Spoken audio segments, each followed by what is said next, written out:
So this is where you can find us on social media. Any one of you interested in knowing more about our products and services, kindly get in connect with us. So this was the introduction of Power to SME, and as we go along, Dr. Raju and Mr. Cheba Kumar will also be introducing their respective organizations. So without any ado, I would like to hand over the session to Dr. Kumar. Over to you, Dr. Kumar. Thank you, Zumair. It's indeed a great pleasure having very seasoned and very experienced panelists today for discussion on this very important issue as to how to incentivize, how to bring back the labor, and how to revive the manufacturing by incentivizing and helping the labor force. Well, my greetings to all the distinguished panelists and the participants who are available with us. Let me start with the discussion that what is the importance of labor force in our economy. We know that labor being one of the very important factors of production, our country has been making, very fast strides with regard to our economic development. And one reason, one factor which has been responsible towards this is the availability of plenty and adequate labor force. And not only availability of plenty of labor force, but also affordable economical. Now, there have been issues with regard to efficiency and productivity. Well, many people, we listen, keep talking about the productivity and higher efficiency of labor force in China, vis-a-vis Indian systems, industries. And let me tell you that to some extent, it has been factually correct because I have had the experience of visiting China many times and having the experience of visiting factories, manufacturing various products. They have, developed the processes in a way and devise their manufacturing processes and operations in a way that the labor productivity becomes much higher than what we achieve. In addition to that, it is not only the manufacturing processes which have been organized in a better way that of course we also can do, and Indian industries are in any way not inferior to understanding the line processes and manufacturing systems, but it is the culture in China which is completely different with regard to the work culture, particularly when I am talking. So when they start working since morning till evening for a specified number of hours, say 8 hours, you can count that 8 hours actual productivity will come. Whereas we, to some extent, probably have been improving on that, but not fully achieved that kind of a efficiency and productivity. There are many reasons, particularly the reasons with regard to the wages, with regard to the other support services, healthcare, accommodation, and the whole environment which is provided to the labor force and to the workers, employees, so that they can devote fully to the cause for which they have been employed and provide the best of the productivity to the possibility that they have. In India, of course, being a poor country, I mean poor in a way that being a developing country, we are still catching up with this kind of environment where we can provide all the facilities to the labor force and to the workers and take care of them in a way that they never think of the problems surrounding them personally or their families or their personal beings, and they can devote fully and they can dedicate their time fully to the operations of the enterprise for which they are working. Enterprise or office, it could be an administrative office, it could be a manufacturing organization, a service organization, or whatever work they are assigned with. So as a result of this, what happened during this lockdown, when the lockdown started in March, a lot of people felt that they were rendered helpless because they did not have the adequate support system which could, give them confidence that they would continue to survive and to wither with this kind of change situation where they lose the employment and the incomes, and they have to run their families, pay rent and other expenditure. So they probably felt, and a lot of them probably, I think numbers vary from different sources, but some sources say it could be 30, as big as 30 million people who went back to their place of residence from the urban areas, from the manufacturing places, from the construction sites, and from very other engagements that they were engaged in. So it's a big number, and over a period of time, probably we all realized, the industry also realized, the government also realized that what was the actual reasons as to why these people, migrant workers particularly, had to leave and go back, because they did not have enough cash. They did not have enough support system which could help them by way of, unemployment benefits or unemployment allowances during the period of lockdown. They did not have, probably most of them, permanent jobs. And a lot of them were engaged in their formal enterprises. They were, roadside vendors and working with the small micro enterprises who did not have much of the resources to support them. And there was no organized way of supporting them. There was nothing that they could fall back upon. So all these factors probably forced them to go back to their villages and hometowns, considering that probably there they would be able to find some domestic job. Otherwise, many of the people who keep traveling for these jobs as migrant workers belong to agricultural families. So at least many of them, when we talk to them, tell us that if nothing else, they will at least engage themselves and devote their time in agriculture. Some of them were so desperate that they probably felt that it was a very hard time for them. They would not come back. And a lot of them have still not returned. While gradually the workers have been returning, because ultimately the government, whatever said and done, whatever, unemployment, in the form of Manarega, you provide in the villages and small towns, but that is not enough to sustain their operations. And now even in villages and small towns also, the people have become very aspirational. They can see on television and smartphones what is happening around the world, how the countries and people are progressing. They can see the electronics being available all around, and all these modern development. So they also become aspirational, and they also want to have higher income level and go for higher education and higher skills, or even entrepreneurship, and start their businesses. So they want to move out. So while a lot of them have returned, but still because of the psychological impact and the lack of support system, or the assurance of lack of support system, people still continue to remain there, even if in a difficult situation. But unless there is some incentive, some attraction given to them, or some kind of assurance given to them by government and by private sector and those who want to engage them, or in the organizations and factories where they were already working. So there has to be something extra which needs to be done to attract them. And what is that incentive? What is that extra?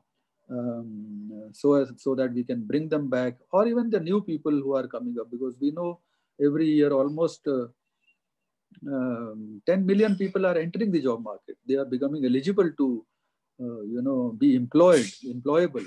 So even the new number also needs to be attracted, because in any case we need workers, we need employees to sustain our operations, existing operations, that is pre-COVID operations, and also to grow. As we know that the country is aspiring to become 5 trillion economy. how will we achieve that unless we have the support of labor force and the employees? And for that purpose, basically, the discussion of today's issue becomes very, very important and very relevant. And we have very, learned people with us to talk about this. I'll introduce them one by one sooner. But let me give you my thoughts in brief, just 1-2 minutes more, that what are the attractions that we can provide them.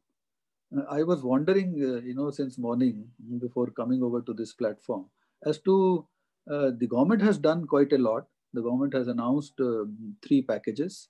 In that, there are something for workers also. The last being, of course, the contribution in terms of 24%, 12% employers' contribution, 12% employees' contribution. That is 24% will be paid by the government for new engagements, those who are employed as a new workers, those who left either during the period of COVID or they are fresh employees engaged by the manufacturing enterprises. So that is a small, a facility given by the government. Government can only incentivize by way of giving you, some kind of financial, fiscal incentive, or giving some kind of facilitation, tax incentives. The government has tried to do that. And government also announced that one nation, one ration card. So that is of course, a long-term measure which will get implemented over a period of time. But this is one of the facility which government can give and facilitate that any worker living anywhere outside his state or city will also be eligible, with that ration card, where whatever he has, to avail the facility of PDS anywhere he lives. So that will, of course, get implemented over a period of time. But then, taking from the China's clue that I, experienced, there are 3-4 things which need to be done, and I'm pretty sure that over a period of time, gradually, these things will have to be done, and the industry has already started towards this. One is the assurance of remuneration. You see, livelihoods have to be supported. If the worker does not have enough cash, enough liquidity to even sustain his family, his or her family, during this difficult time, that is 1 month or 15 days or 2 months, maybe, due to sickness, maybe due to, if not lockdowns, there could be other interruptions. So that support has to be given, and that can be done only by way of creating some kind of a fund, a kind of a, collective fund where some funding is available, money is available, so that cash can be provided to the workers and employees, those who are either retrenched or taken out of jobs, or they are forced to go out of jobs because of these compelling reasons like, lockdown. Another thing is the medical insurance becomes very important. The medical facility, the government has tried, of course, its level, because of the various schemes that the government has come out. The last being, of course, the Prime Minister's Ayushman Yojana, where insurance cover of 5 lakhs rupees is available to everybody. But then these workers who are migrant workers have to be enrolled. I understand the government has set up a committee, and that committee has given the recommendations that each and every migrant worker should be attracted by providing this facility also, where the 5 lakhs insurance cover is provided as a floater policy for his family for the hospitalization and other expenses. So that could be another facility which is, of course, which gives some kind of assurance and guarantee to these workers when they come back. And third, of course, is the accommodation. Now, these people have to live, these workers, migrant workers, or these, low-paid workers, they have to live in rented accommodations or the accommodations which, they share with others. In any case, they have to incur expenditures because they have not been able to build houses, wherever they live. China, of course, has a model whereby they provide accommodation near the manufacturing place. I have seen that they develop, they set up accommodation, like infrastructure where you have 100 rooms divided, between 200 workers, or maybe 300 dormitories. If they are dormitories, then they provide dormitories and individual rooms both. And they provide food also there during the day.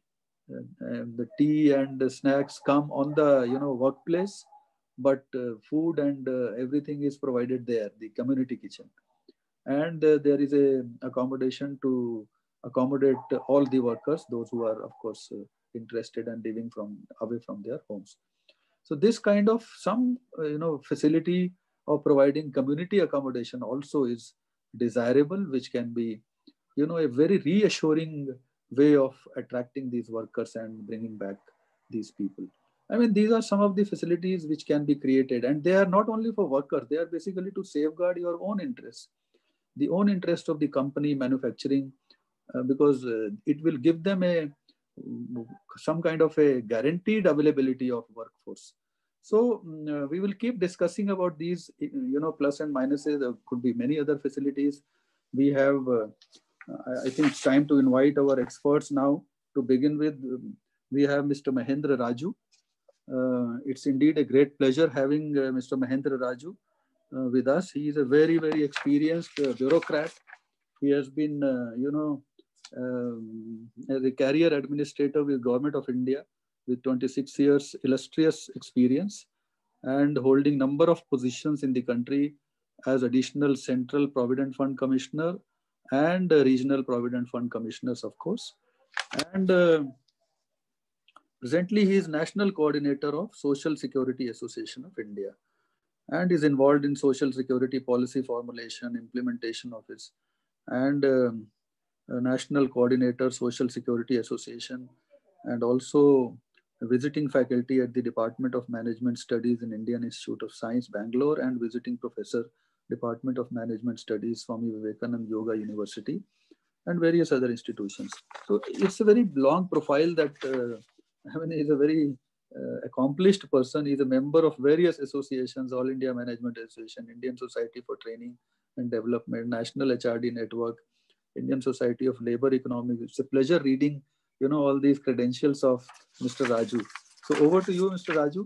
I think I need not tell you as to what to speak. You know the issue, and we look forward to having your views and expert advice as to how do we bring back this labor, and how do we incentivize, and how do we, make them assured as to their relevance and their, comfort will be ensured. Over to you, Mr. Raju.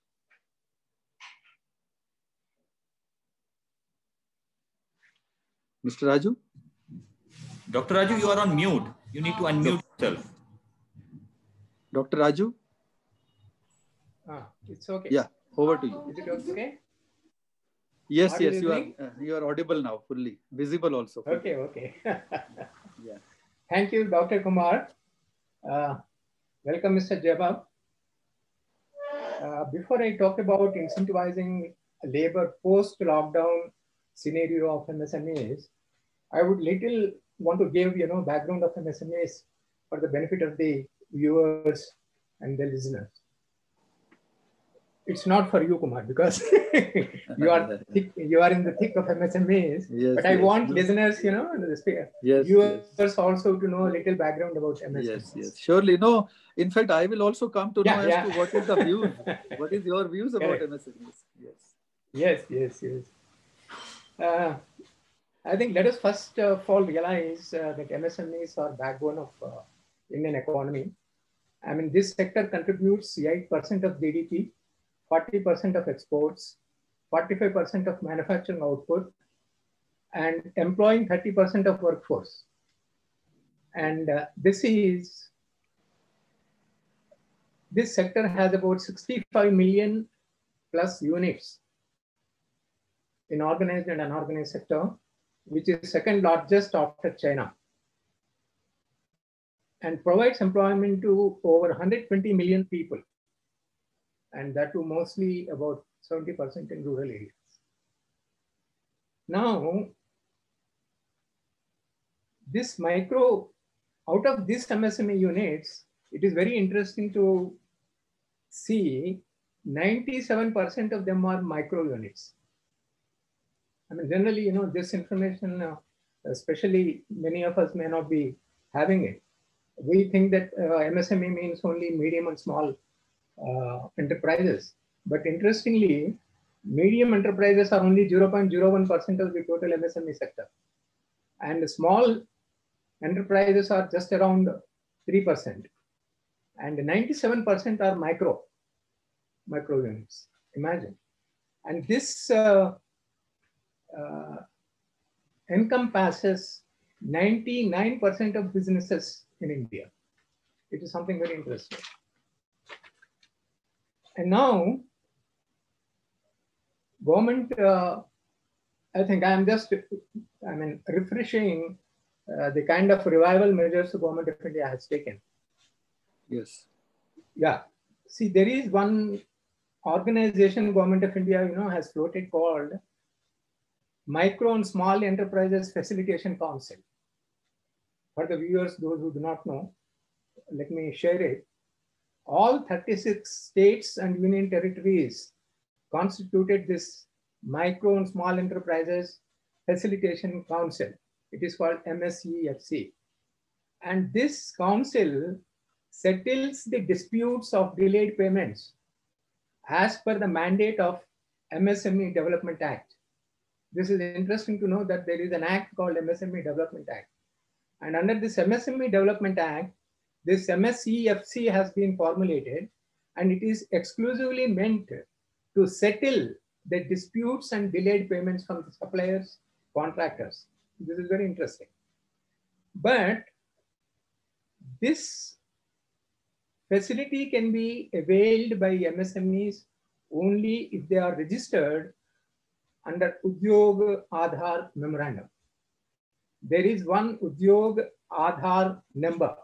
All these MSMEs have to be registered and should obtain this Udyog Aadhaar number. And unless this Udyog Aadhaar number is obtained, they can't get facilities, that are provided under MSEFC or some other portal called Samadhan, like this.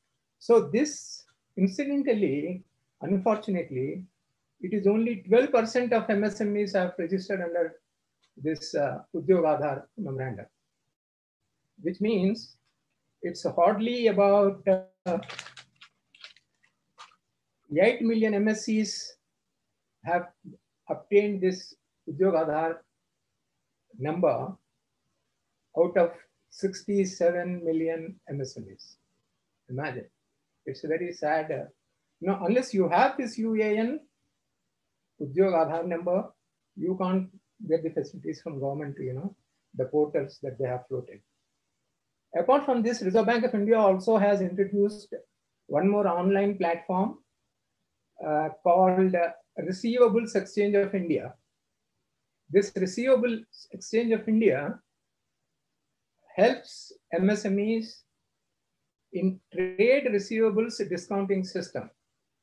This portal helps MSMEs, whatever the trade receivables are there, those trade receivables will be discounted by this body, the body called Receivables Exchange of India of RBI. And for this also, to get these facilities also, they have to have that UAN and also have to be registered under this portal. Now, apart from this, government has announced various other programs, as Dr. Kumar was talking about, especially under the Prime Minister Employment Generation Program, PMEGP, a government subsidy. Under this, for MSMEs, under Prime Minister's Employment Generation Program, MSMEs get government subsidy for meeting the cost of project partially. So the partial project cost can be met by this body called PMEGP under this program, Prime Minister's Employment Generation Program. It's a subsidy. Apart from this, Government of India also has floated Mudra Yojana to provide refinance to micro enterprises. And there is one portal where MSMEs can register themselves for sanction of loans, which is called MSME 59, which is very interesting to know that once you register yourself in this MSME 59, your application, loan application, should be disposed within 59 minutes. a formal in principle approval letter gets generated within 59 minutes if everything is within the framework of the loan sanction formalities. I mean, these are all the revival mechanisms that are in place for MSMEs, and just putting them in place. Now, government also earmarked after lockdown 3 lakh crore emerging working capital, 20,000 crore subordinate debt for stressed MSMEs. Exclusively for stressed MSMEs, Government of India has earmarked 20,000 crores a subordinate debt, and 50,000 crore equity infusion through MSME fund of funds. I repeat, 50,000 crore equity infusion through MSME fund of funds. And Government of India has issued instructions to all government bodies, including public sector, not to go for global tenders if it is under 200 crores, which means under 200 crores tenders will be made available to MSMEs. That's the idea. They have restricted government bodies not to go for global tenders if it is less than 200 crores, which means which are available for the MSMEs. And there are a lot of other benefits, tax reduction and tax collected at source, tax deduction at source 25%, and due dates of tax related compliance also extended, and liquidity injection to the extent of 30,000 crores for NBFCs, HFCs, and microfinancing institutions will definitely help MSMEs.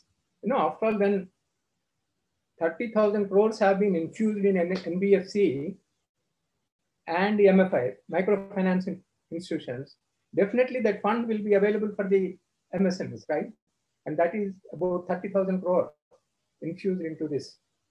And 90,000 crores also liquidity injection happened in power supply companies. That again, that facilitates delayed payments by suppliers and contractors. After all, once money starts flowing into the market, it becomes available to everybody. Now, this being the background of MSMEs, now we wonder what incentivizing workers when they come back to work, especially post-lockdown. Post-lockdown and during the scare of COVID, let us not forget, the media is creating scare of second wave. They created scare that will happen in the month of May. It didn't happen. They said it will happen in July. It didn't happen. They said again it will happen in that September, October. It didn't happen. Now they say November. It didn't happen. So with this scare going round, now the question is, the workers have come back. That I have friends all across in the construction industry and MSME sector. I know hundreds of people, employers, and my information is 85% of workers are joined back and everything is in order, everything is in place. But now what is it? What is it we have to do, especially in COVID post-lockdown scenario? Now here, employers have to go for the risk assessment, especially in COVID risk assessment in line with government guidelines and regulations, and they have to also assess the hazards in the existing work environment and categorize which employees will be mostly at risk and take care, those employees and the workplace, facilitating to protecting them from the hazards, risk hazards, and list out the precautions and controls so that employees are not exposed to these risk factors, risk hazards, and pinpoint executives responsible for overseeing and implementing this new health and safety, precautions as per the SOPs. Now, Government of India has issued SOP to all, everybody, be it offices, be it factories, be it entertainment industry. They have to follow certain guidelines, especially with regard to post lockdown in COVID, health safety measures. In that context, how many, where all hand washing, where all sanitizers, where all temperature check points, where all, the floor walkways for the employees, walkways for the customers, walkways for the suppliers, and with the safe distancing, a protocol. All these things, have to be in place and should be discussed. I think HR managers have to hold a meeting with the employees and two-way communication with regard to the facilities provided, safety and health measures taken in the workplace, and make them feel safe. It's more of emotional than physical. So this emotional burden about the scare of COVID has to be removed, letting them know that the kind of measures that the industry has taken, that particular workplace, the office or the factory has taken. And as I already said, it is more of emotions. It is more than physical.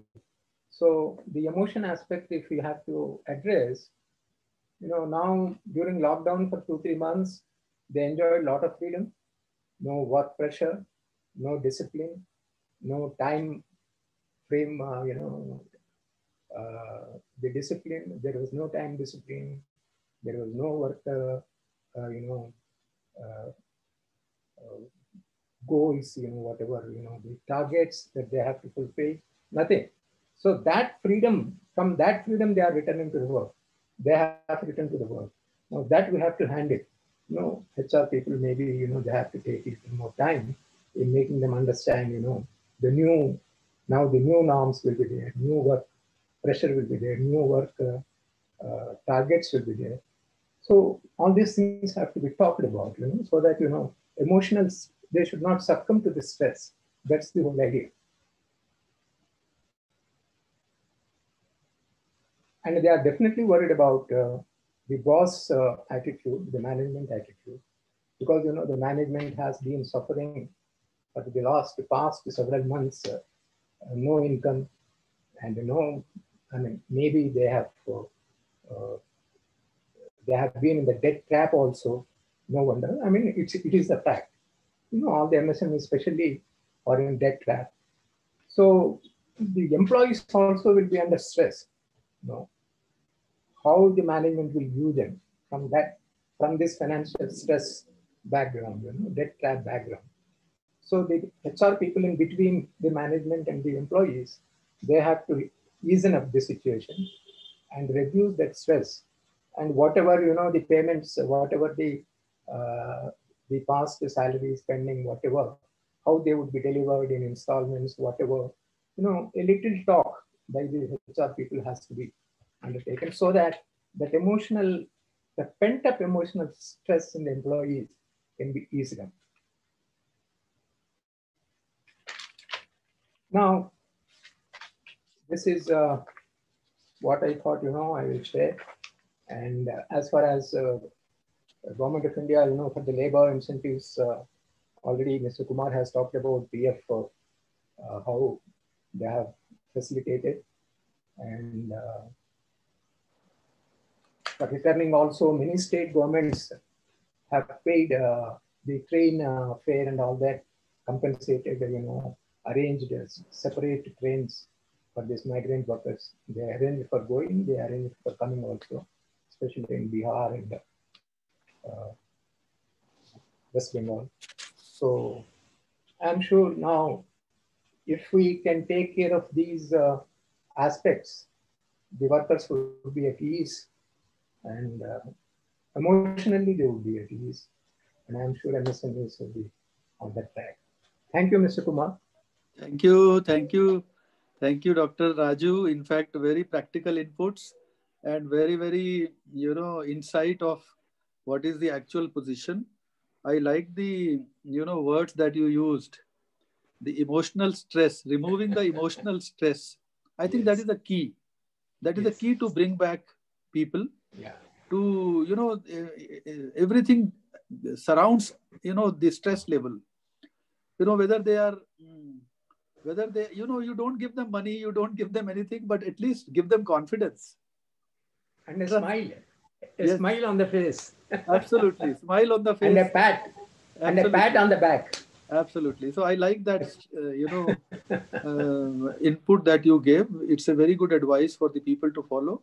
And of course, those requirements of following the SOPs for social distancing and, giving that is now going to live for a long time. And we don't expect workers to, remain isolated, or they continue to remain in their homes without working, because ultimately the economic activity has to go on. Yeah. And with those precautions and, this, so confidence building measures which you suggested, Yes. I think is the key takeaway Correct. Correct. in today's discussion. So I like that. And hopefully many of the people who are listening and participating in our program would probably take it forward. And I think with that, statement, it comes to my memory that a lot of senior executives from private sector have been directly talking to the workers and their, village pradhans and village chiefs, assuring them their personal comfort. So I think that is the same spirit that you are talking. Yes. They need assurance. They need some kind of a support system, and I'm sure this will really help them in reviving the manufacturing, which has been affected quite adversely. So let me bring in our another guest who has been waiting for a quite long time. My apologies, in fact, to him, Mr. Jeba Kumar. He is also another veteran, in fact, in the industry in India, and he is director of Merit Matters Academy and HR Services, a very, very seasoned HR man. He worked for plus 30 years in HR leadership roles in corporates. So who better than him can understand in fact, the problems being faced by the employees and workers and how to bring them back. I think he's the best person. Probably we have been talking prematurely without bringing him, in fact, into the picture. So I think he has a very long profile. I will briefly read, if you permit, just a few seconds. He is HR and IR professional, corporate trainer by choice, and he's a strategist, strong in creating HR systems and processes, legal and statutory compliance management. I think this is one of the very, very essential issue that the industry and corporates are facing, legal and statutory compliance. The government has set up a working group, which I am heading, to report and prepare a report as to which are the compliances which are, which are involving a lot of expenditure from the corporates and private sector, and which can be dispensed with. So I'll request you, I'll send you the format, because I am compiling information from people like you who can really give me guidance. In fact, Power to SME, headed by Mr. Narayan, has been requested by the government and he has entrusted that responsibility to me. So I'm compiling that information. So we have a very seasoned HR, expert. He's a certified psychometric assessor. Oh, wonderful. It's a new field in the HR. And a certified external assessor in business excellence by TQMs. He is executive placement, statutory compliance management outsourcing, chairman of NIPM Karnataka chapter, and past chairman of NIPM Mysore chapter, and also co-chairman of FKCCI. So FKCCI has been, I have been dealing with that as chairman, and SIC we had partnership with the FKCCI. So over to you, Mr. Jeba Kumar. I think I don't have much to tell you as to what are you going to speak. You know the areas and the issues that we have deliberated. So over to you, please. Good afternoon, sir. Good afternoon. Good afternoon, Doctor. Good afternoon, Dr. Mahendra Raju and the participants. It's a great joy to be part of the Power to SME forum, and I thank for the opportunity. And let me just start. Most of the points which I generally wanted to cover, So I would like to cover points which have not been touched and which is very important. And though it is small, it is important. So I just thought I will cover, as both the speakers mentioned, SMEs have been the growth engine for the country, the economy of the country, and our dreams of realizing the 5 trillion economy, all that is possible only if SMEs are very healthy. That is very, very pertinent point, which is one point out. And as it is told that is the huge amount of employment generation is possible through MSMEs and also thing. I just would like to, before start, my talk which I prepared for, into 4 compartments. One is the process, then the people, and the finance, and then the kind of incentivization, what is happening. I would like to just touch upon 2 incidences very specific to MSMEs, which I'm associated and I've been part of the journey. With that, thought I will start. This is very, very pertinent, basically, because why I'm saying is we always look forward for government. We always blame the ecosystem. We always have a mindset to, things are not working. In April this year, all of us were taken by surprise the way COVID came in, and when 22nd of March, it was announced, one of my clients themselves had to close down their entire office because there was absolutely, no cash to pay that much.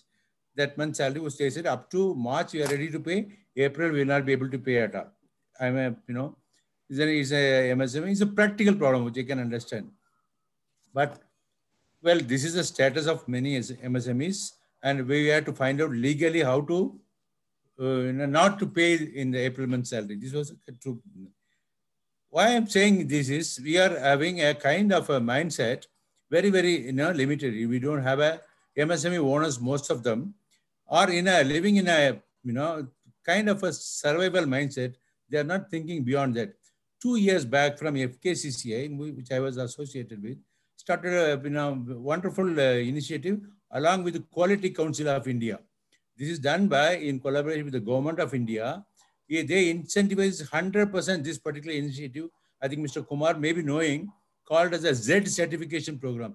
Most of our defense supplies are still being imported. The components for even the thing is being imported. This particular Z, why we are importing still? Because we are not sure of our own quality of the products. Though we have Make in India, though we have Startup India, we are not still sure of the quality of our own products, which are produced by the MSMEs in this country. So there was a very good global certification program, which was implemented for the benefit of MSMEs. And the Z certificate, Z is nothing but zero effect on environment and zero defect on the product. It's a certification program. It will take about 9 months for any MSME to get certified. And by getting that certified, they become qualified to become defense supplies. This was certified. And I was one of the assessors for that. And all of us in assessor training was there. 1 week, complete rigorous. We left all our jobs and went and sat in FKCCA office, underwent the entire thing. At the end of 1 week, there was an exam. We sat through that exam, wrote the exam, passed. 98% of us passed that exam and became assessors, thinking that, okay, we will contribute to the MSME sector by becoming assessors, consultants, and also trainers for this particular certification program. MSMEs are not, my biggest worry is MSMEs are not bothered about the organizational capability building. Today, that is a need. If you want to position yourself, we talk about, we listen to the videos which we receive from WhatsApp, from Israel, US.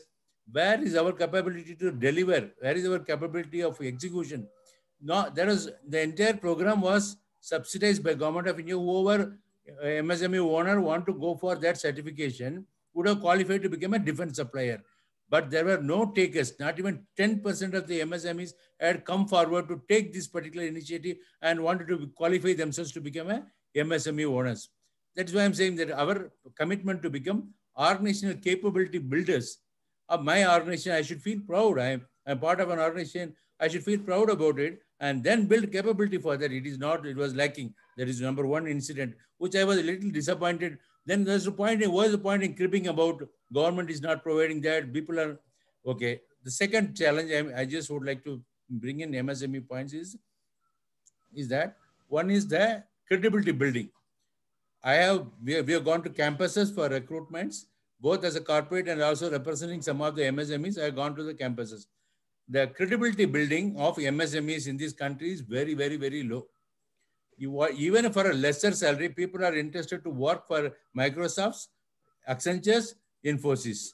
People are, even if there's a startup coming up, one of the startups I was working with, they were ready to pay the salary much above the median salary for a fresh engineers. But still, we could not get good engineers. Basically, the mindset. The mindset is that, okay, MSMEs have a very kind of a short-term, kind of a career goal. They are not looking at MSMEs as a career opportunity. They look at it basically, if nothing is available, I will go and join a small startup company. Why? Because there's no assured future. This may not be a long-term career for me. These are some of the mindsets. If you go to any B school, go to anything, they look for big brands. There are companies which are kind of a thing. They come and take people, but then people are afraid to join Indian MSMEs basically because we don't have a long-term career growth for our own engineers. This has been a greatest challenge. I have been told by CEOs, you don't take brilliant guys because they don't stick on. I've been told by so that our thinking has been very, very, you don't take gold medalists and all that because they will not stick on. So these are some of the mindsets we need to change, right? So it is necessary that we need to overcome these kind of challenges and build, number one, organizational capability building. Where are we in terms of training our own employees, building our own? They fail to think long term at all. They have a very short term thinking, and that's right. Okay, government has now, this is organizational capability building why I am saying it is very, very important is if you want to grow in the long term, if your organizational capability thinking is not there in the CEO as a owner, you will not be able to take forward your industry at all. People also, now there are so many times I have been asked by MSME owners, can you find out any good contract labor who can provide contract labor? They want to run the industry on contract labor.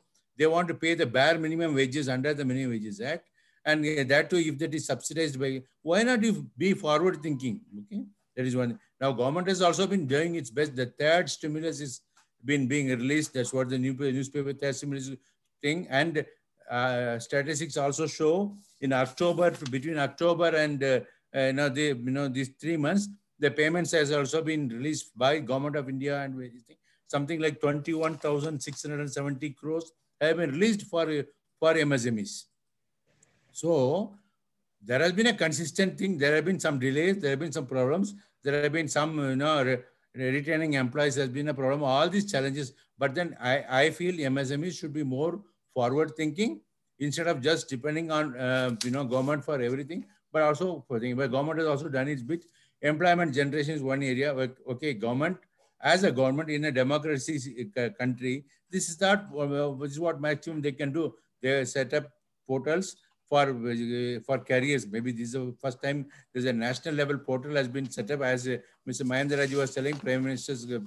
So, but how it is effectively, any effective such government scheme can be utilized very well only if there is a kind of utilization point of view. You are coming forward. How many people have utilized that? So they just manage with some referrals and take people and then try to retain them. It becomes very, very difficult.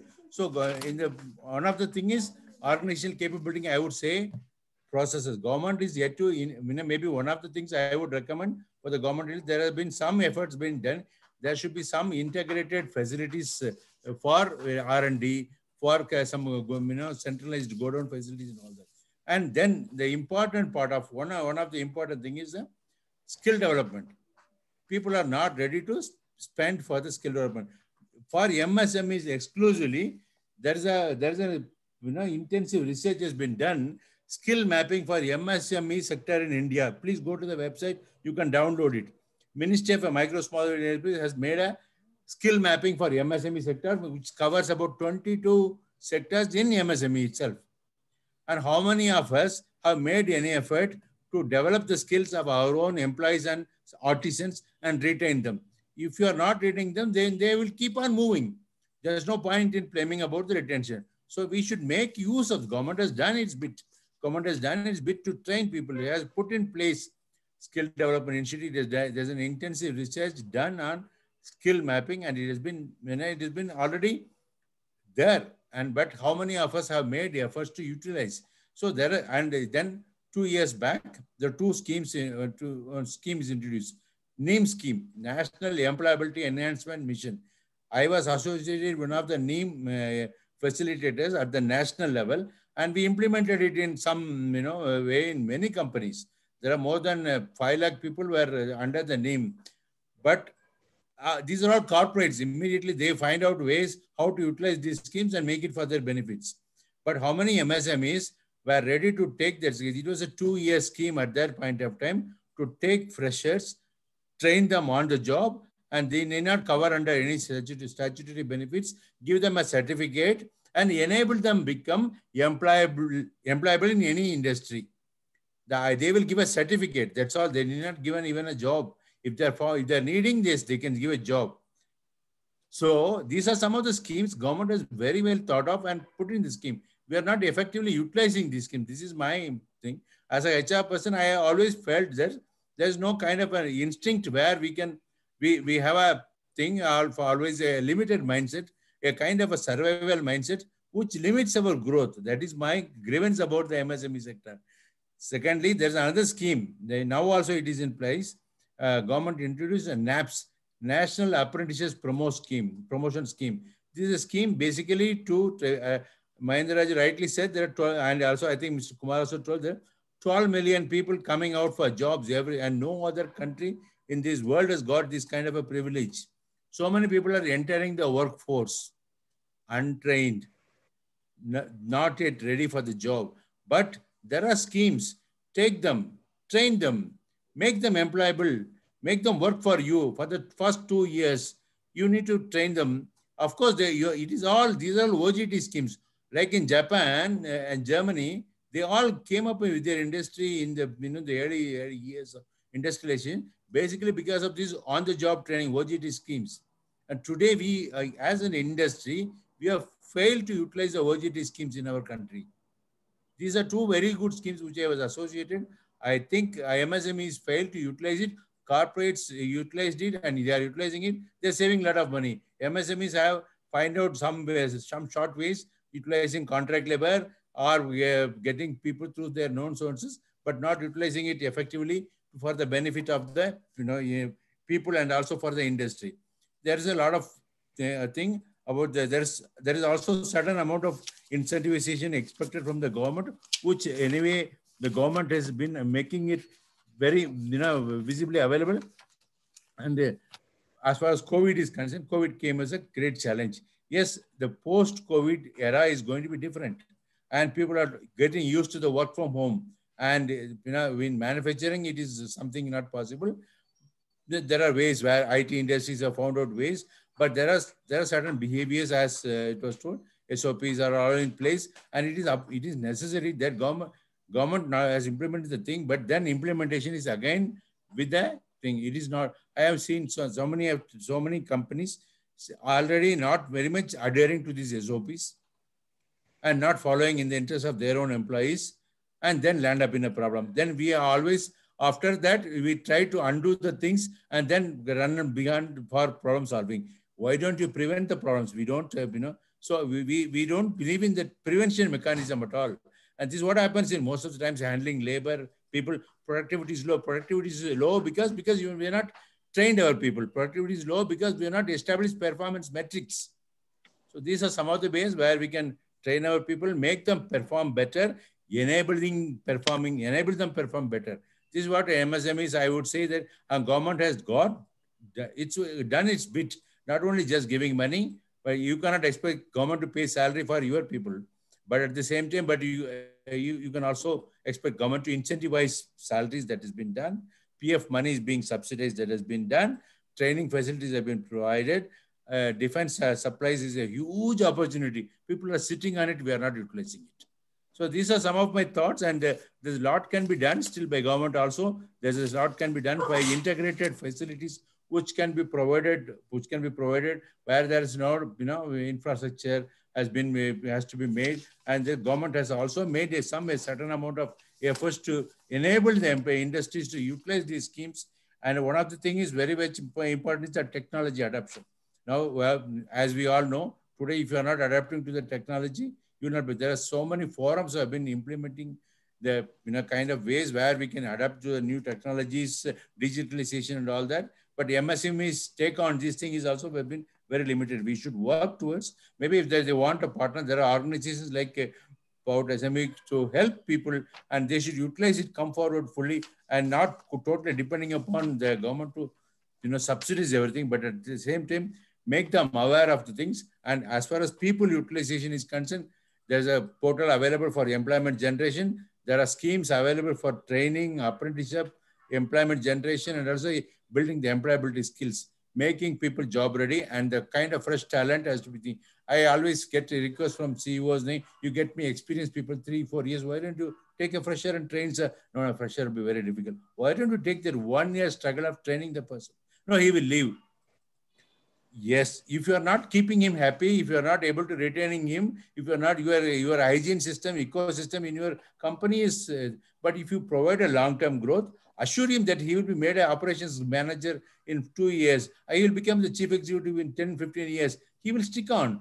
When they don't see a long-term growth, MSMEs are not prospective employers. This is what I would like to say as a HR person, and also as a person who has been working associated with some of the MSMEs. I've been sometimes feeling all these things. There is thanks for providing the forum to express these feelings. And I'm sure that they will take the message and take it forward as well as the good spirit. No, thank you, Mr. Kumar. You continue to be with us. We will have some questions also later, but it's very useful and very practical inputs. I mean, who better than you, who has been working in corporates, managing HRs and training people, employing people, would be able to understand what are the issues, in fact, which can be really useful for the employers as well as employees. So I fully agree that credibility building is very important for the MSMEs particularly, because you rightly said that all the institutions and campuses, schools, colleges, schools means the professional schools and management institutes and technology, they look for big brands. You are very right. They don't go for MSMEs, and MSMEs is the last resort. Yes. What is the reason? What is the reason? Capacity building, credibility building, as you rightly mentioned. These are the two factors. Capacity building, when we say that, probably you are talking of the training and knowledge creation, awareness among the employees, and the confidence building among the employees that, as you rightly say, that maybe in 3 years they will be achieving higher levels, and maybe in 10 years they can become chief executive. It's a part of capacity building, which of course the corporates and industries, whether it is large or small or medium, it doesn't matter. Medium and small are in a better position to do this. True. Corporates have, no personal connect many a time. But micro and small have personal connect. The chief executive and the lowest employee come together, several times in a year. And these special training programs can be organized. They will be very, very useful. And I'm sure another important thing is the learning is very good in small organizations, MSMEs, which does not happen in, in large organizations. Absolutely, absolutely. So we'll come back to the discussion. Let me go back to Dr. Raju with a small question as to, it's very, he was talking of 63 million MSMEs enterprises, which we all know that is a large chunk of employment creators in the country. Since he has been at the top position, virtually top position in the EPFO, I would like to ask him, just for information of our MSMEs, as to whether there is EPF scheme, Employees Provident Fund scheme, for the informal sector also, other than those which are registered, they are not registered with the like Udyam Aadhar or Udyog Aadhar, but they are still registered. They want to register with Employees Provident Fund and for their employees. Is there any scheme for informal sector? Always.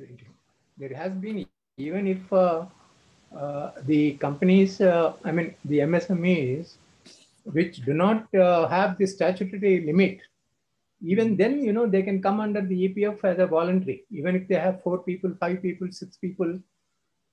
they can come under voluntary scheme under Section 1(4), and they can be covered under EPF and pension.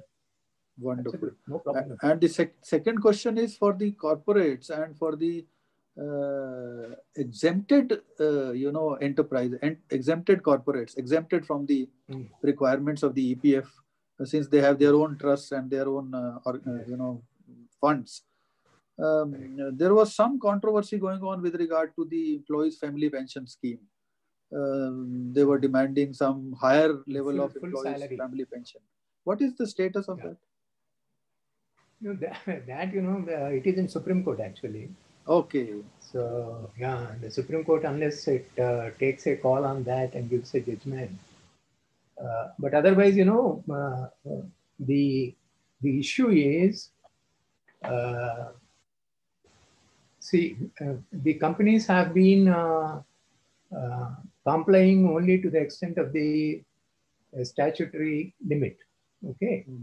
So even if the salary is 1 lakh, they were only complying to the statutory limit. Earlier it was 6,500, now it is 15,000, whatever. Right.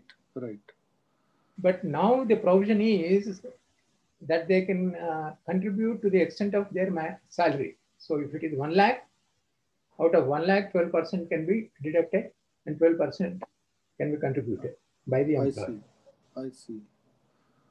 Yeah, but if employee wants to contribute on 1 lakh, even though employer limits to the statutory limit, that is possible. Okay. That was earlier also possible. The whole issue is many well-meaning companies, not only they contributed to the full salary, but also they deducted employee share to the full salary. But there are certain companies, employer share, they limited only to the statutory limit, but they allowed employees to contribute to the full salary. All this happened. But now they want those who missed this burst, they want to contribute. Employees, they want to contribute to their full salary now with retrospective effect with interest, so that they get the benefit of 50% of their salary as a pension. I see. Now, what happens with this? Suppose if your salary is 5 lakh rupees, you will get pension 2.5 lakh every month. Oh, I see. So it becomes very big burden for the organization. No, nothing. It is nothing. Actuarial assessments are there. Actuarial possibility is there. We have been paying also. There are several companies, I told you, they have been paying on full salary, and we are paying pension to them about 50% of their full salary. There are several companies already we are doing it. But why is it in Supreme Court? Then if EPFO also agrees and employees are also willing, I think it could be sorted out. No, the whole issue is this was available to the companies who have been paying right from the date of joining of the employee. Okay. This was available as of now, and as of then it was available. But now these people, those who retired also, they want to contribute now their past contributions with interest. That EPF is not allowing. That they have gone to Supreme Court. Okay. Right. No, I understand that. I understand that because some people have been raising this query, and I thought you are the best person, in fact, to clarify. And I fully appreciate it. No, these are basically the old retired employees who have been, demanding retired employees and running current employees also, whose contributions are not on full salary. I see. So now they want to, even though they are on current employment, but they want to contribute on full salary. Okay. Whereas their contribution is only to the statutory limit. They want to enhance to the full. Right. So coming back to Mr. Kumar, do you organize the training programs for workers? Is there any specialized ready-made programs? Yes, of course. Yes, ready-made programs we have for productivity improvement, quality systems, all that we have. We have, trainers both in Kannada as well as in English. But last 1 year, of course, the training has been in a backseat, basically because of the current situation. But otherwise, there are so many organizations do excellent programs, especially creating. We did a program for one of the MSMEs where they have been continuously getting quality complaints from the customers. So they asked us to do a program customized for their vendors and also for their employees.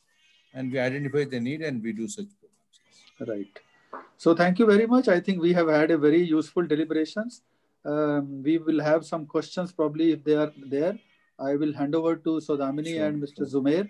Zumair and Sodamini, in case you have any questions, please do ask. Sir, we do not have received direct questions as such, but the personal observations and challenges that our participant must have had faced in their conduct of business. To name some, that Dr. Raju mentioned 2 associations for recovery of money under MSME Udyog Aadhar and discount of bills. I request Dr. Raju to kindly mention them again. This is from Sarath Reddy. What do you want? You mentioned 2 associations for the recovery of money under MSME Udyog Aadhar and discounting of bills. Correct. Yeah, that is TREDS and MSME Facilitation Council. Yes. Okay. So you want to note down? MSME Facilitation Councils and TREDS. Zumair? Yes, sir. I am just sending this on chat so that all of the participants can note this. Take a note. Yeah. It is Micro and Small Enterprise Facilitation Council. Yes. MSEFC. Yes. Another question from Mr. SK Singhal. Would 50% wages for the lockdown period be paid to the bank accounts of the employees by ESIC through DBT, and would that be? And when would that be? Dr. Raju. 50% wages for the lockdown period be paid to the bank accounts of the employees by ESIC through DBT, and when would that be? That we have to know. I have to check with ESIC people. Readily, I don't know because I am not authority in ESIC. We can. I'll check and come back. I'll let you know the answer. You can pass it on. Yeah, no problem. So, Dr. Kumar, that was more or less the kind of question that was submitted. Though the other are the major comments and observations from the participants. So we are now, I think, in position to conclude the session.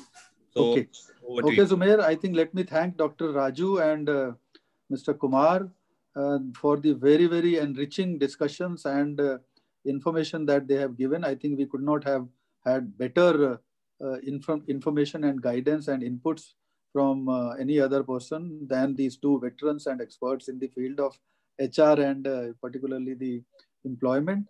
So thank you very much, Dr. Raju. Thank you very much, Mr. Kumar. And I am also thankful to Zumair, you and others who have been working very hard in coordinating this program. And it has been very, very useful discussions, and hopefully all the participants would have enjoyed it. We will continue to bother Dr. Raju and Mr. Kumar for various other programs. So thank you very much. Thanks to all. Over to you, Zumair. Thank you, Dr. Kumar, for your valuable time. And I also thank Dr. Raju, Mr. Kumar, and all the participants. And do submit your feedback in terms of what you would like to listen from us in forthcoming webinars. And we will be weaving the sessions around the suggestions that we'll be receiving from all of you. And since till the next time we meet, have a good evening. Bye. Thank you. Bye-bye. Thank you. Bye. Thank you. Bye-bye. Bye.